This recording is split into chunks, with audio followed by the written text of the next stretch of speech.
നമസ്തേ. നമ്മളിപ്പോൾ ഇന്ന് വന്നിരിക്കുന്നത് ഒരു പ്രത്യേക സ്ഥലത്തേക്കാണ്. ഇന്ദ്രപ്രസ്ഥം എന്നുള്ള പേര് ഡൽഹിക്ക് പണ്ട് തൊട്ടേ ഉണ്ട്. അതായത് പാണ്ഡവന്മാരുടെ തലസ്ഥാന നഗരിയായിരുന്നു. അവരാണ് ഇന്ദ്രപ്രസ്ഥം സ്ഥാപിച്ചത്. അപ്പോൾ ആ ഇന്ദ്രപ്രസ്ഥത്തിൻ്റെ ഭാഗമായിട്ടുള്ള ഒരു അമ്പലത്തിലേക്കാണ് നമ്മളിന്ന് വന്നിരിക്കുന്നത്.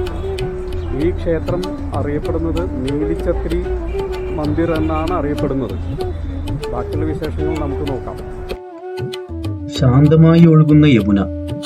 ഈ യമുനയുടെ തീരത്തെ മണൽപ്പരപ്പിലായിരുന്നു ദ്വാപരയുഗത്തിൽ മഹാഭാരത യുദ്ധശേഷം ജ്യേഷ്ഠ പാണ്ഡവൻ യുധിഷ്ഠിരൻ രാജസൂയ യജ്ഞം നടത്തിയത്. യജ്ഞാരംഭത്തിൽ തടസ്സം നേരിട്ടു. ആകാശത്തു നിന്നും മാംസവർഷം സൃഷ്ടിച്ച് മായാവികളായ രാക്ഷസന്മാർ യജ്ഞഭംഗം വരുത്തി.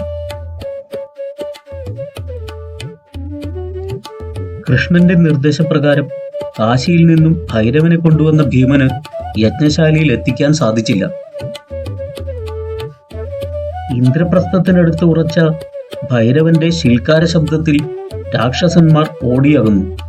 ഈ കഥ നമ്മൾ കിൽക്കാരി ബാബ ക്ഷേത്രത്തിന്റെ വീഡിയോയിൽ വിവരിച്ചിരുന്നു. അന്ന് യാഗശാലയിൽ യുധിഷ്ഠിരൻ ഒരു ശിവലിംഗ പ്രതിഷ്ഠ നടത്തി. തുടർന്ന് പല തലമുറകൾ ഇവിടെ പൂജകൾ നടത്തി.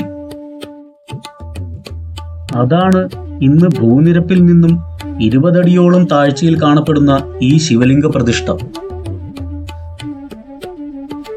ഈ കാണപ്പെടുന്ന ക്ഷേത്രം പിന്നീട് ഇപ്പോഴത്തെ പൂജാരിമാരുടെ മുൻ തലമുറക്കാർ പണിതതാണ്.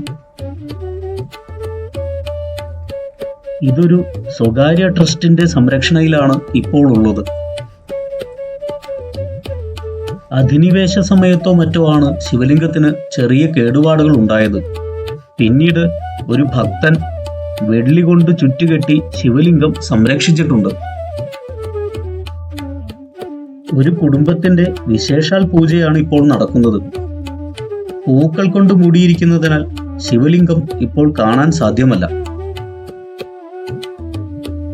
ഇങ്ങനെ പലരും ദൂരദിക്കുകളിൽ നിന്നെത്തി ഇവിടെ പൂജകളും മറ്റും നടത്താറുണ്ട്.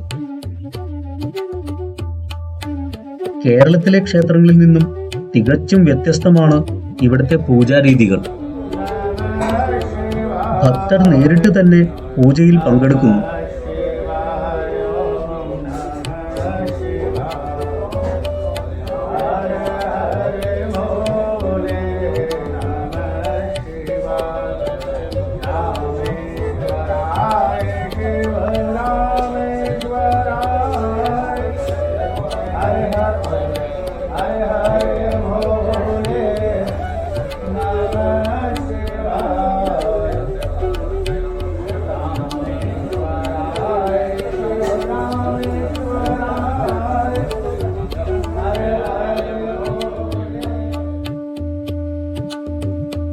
ശിവലിംഗ പ്രതിഷ്ഠ കഴിഞ്ഞാൽ ആഞ്ജനേയനാണ് ഉപപ്രതിഷ്ഠ.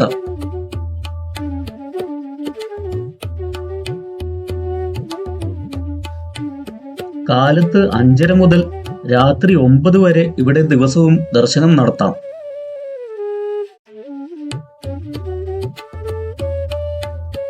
ശിവരാത്രി കാലത്താണ് വൻ തിരക്ക് അനുഭവപ്പെടുന്നത്.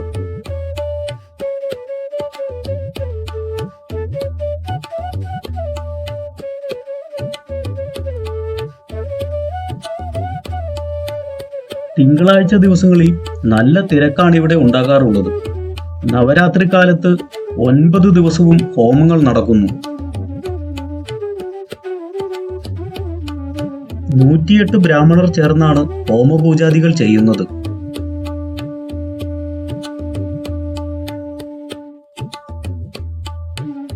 ദിവസവും അഗതികൾക്ക് അന്നദാനവും നടക്കാറുണ്ട് ഈ ക്ഷേത്രത്തിൽ.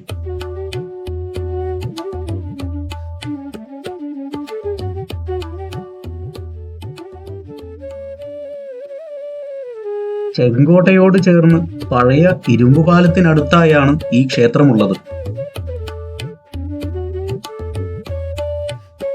യമുന നദിക്കരയിലെ പ്രധാന ശവസംസ്കാര കേന്ദ്രമായ നിഗംബോധ് ഘാട്ടും സമീപത്തായാണ് പ്രവർത്തിക്കുന്നത്.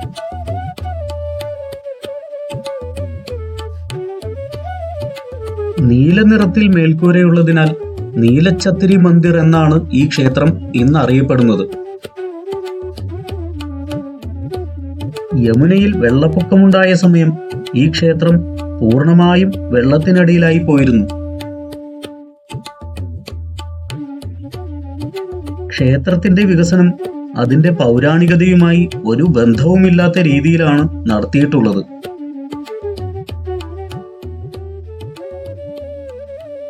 ഇതാണ് യാഗശാല. ഇവിടെയാണ് ഹോമങ്ങളൊക്കെ നടക്കുന്നത്.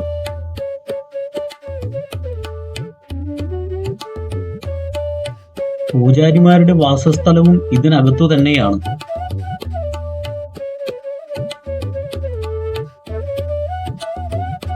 ലോക കല്യാണത്തിനായി ദിവസവും ഹോമങ്ങൾ നടക്കുന്നുണ്ട് ഇവിടെ.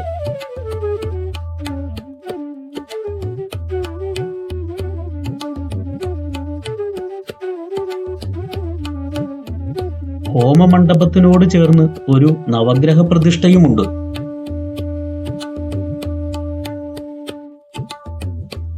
ഒപ്പം ഒരു ദേവീ പ്രതിഷ്ഠയും ആഞ്ജനേയനും.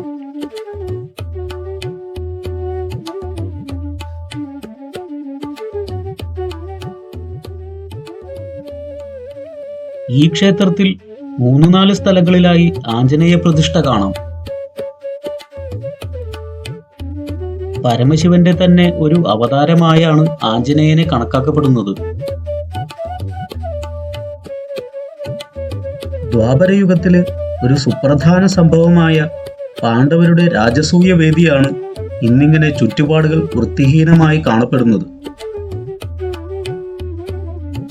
ഒരു സ്വകാര്യ ക്ഷേത്രമായതിനാലാവാം സർക്കാരുകൾക്ക് ഒന്നും ചെയ്യാനാകാത്തത്.